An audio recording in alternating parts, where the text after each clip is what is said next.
a prioridade é o isolamento social, é a máscara, é a higienização das mãos. Isso para todos. Dentro dos hospitais e no SAMU, a gente precisa de EPI. A gente precisa ser protegido e o Estado e o poder público precisa garantir que a gente seja protegido. Porque quando a gente não estiver na linha de frente, a nossa frente vai estar completamente aberta. E aí, infelizmente, a gente só pode lamentar o que está acontecendo já e o que pode acontecer de muito pior.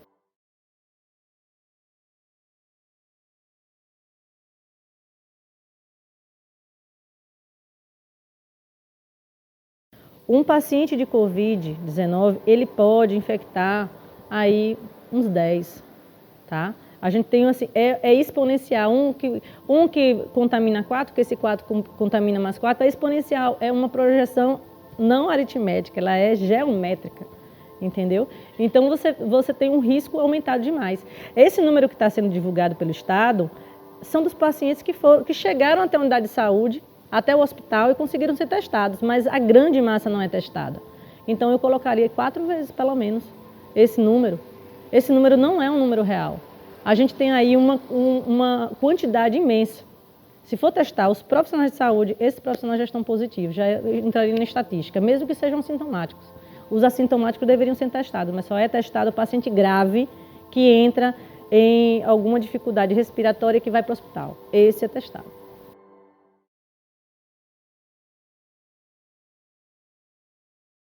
O Ministério da Saúde e a Organização Mundial de Saúde, a OMS, ela padronizou e ela sugere que seja feita uma testagem em massa.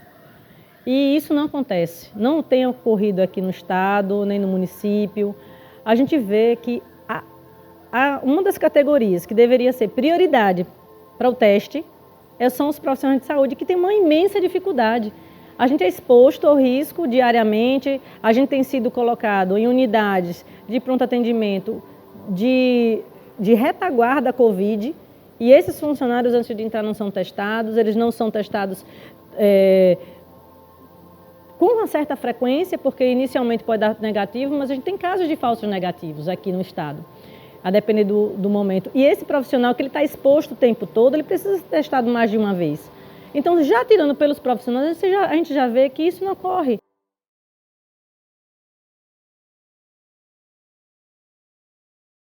Como suspeito dentro de uma viatura, ela passa horas para encontrar alguém que receba esse paciente. E onde é que está a retaguarda do estado?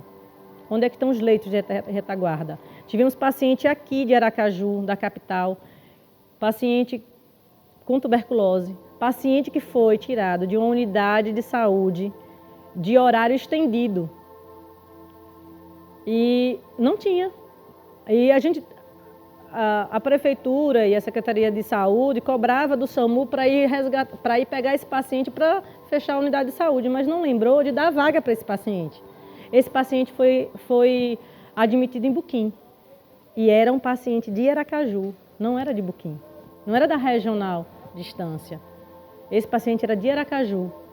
E, infelizmente, isso vem acontecendo em todos os nossos plantões. A dificuldade de arranjar, de colocar o paciente no leito adequado que ele precisa, a gente foge à nossa governabilidade. A gente precisa apelar para que isso aconteça e que esse leito de retaguarda realmente seja efetivo.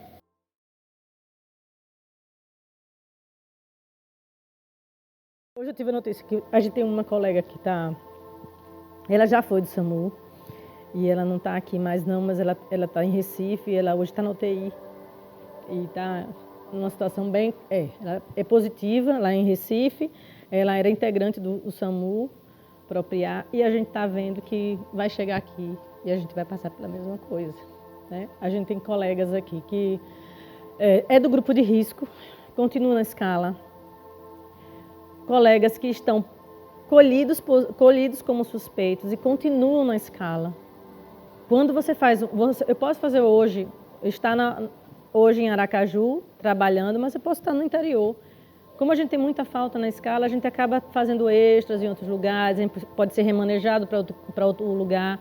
A unidade do Augusto Franco, isso acontece intra-hospitalar. Os colegas que deveriam estar protegidos, equipados, paramentados, porque eles vão lidar com pacientes potencialmente suspeitos e positivos, pacientes graves, pacientes que precisarão de intubação, pacientes que precisarão de procedimentos invasivos, com liberação de aerossóis. Esses precisariam estar com EPI do início ao fim do seu plantão.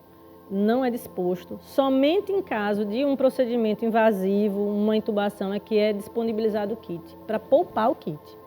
Mas não poupam as vidas, não poupa a contaminação.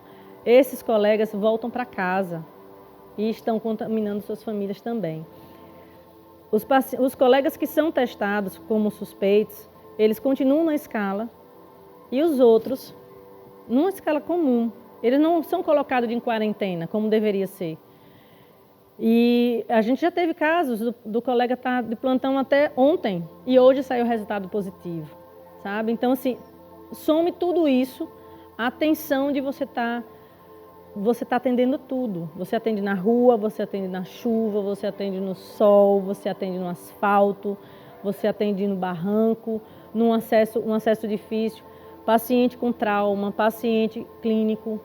E quando você chega lá, você é chamado para uma ocorrência, quando você chega lá e você vê, poxa, é um paciente suspeito, porque está tão nítido a situação. Até porque hoje, eu acredito que com a transmissão que a gente tem comunitária, acaba que todo mundo vira suspeito. A gente começa a imaginar o nosso pai, que a gente deixou em casa, os nossos familiares, o nosso grupo de risco, porque nós temos famílias, nós somos chefes de família, né? Nós temos filhos, e quando a gente pensa que a gente vai voltar para casa, a gente não vai poder estar com os nossos filhos, porque já tem um bom tempo que a gente não está podendo ficar com quem a gente quer, porque a gente trabalha na linha de frente, a gente está exposto a esse risco todos os dias, e a gente se expõe no nosso trabalho, que a gente sabe que é necessário, que a linha de frente hoje é que está combatendo o coronavírus, mas você ir para uma trincheira sem escudo e sem arma, é você pedir demais para um ser humano, para o servidor.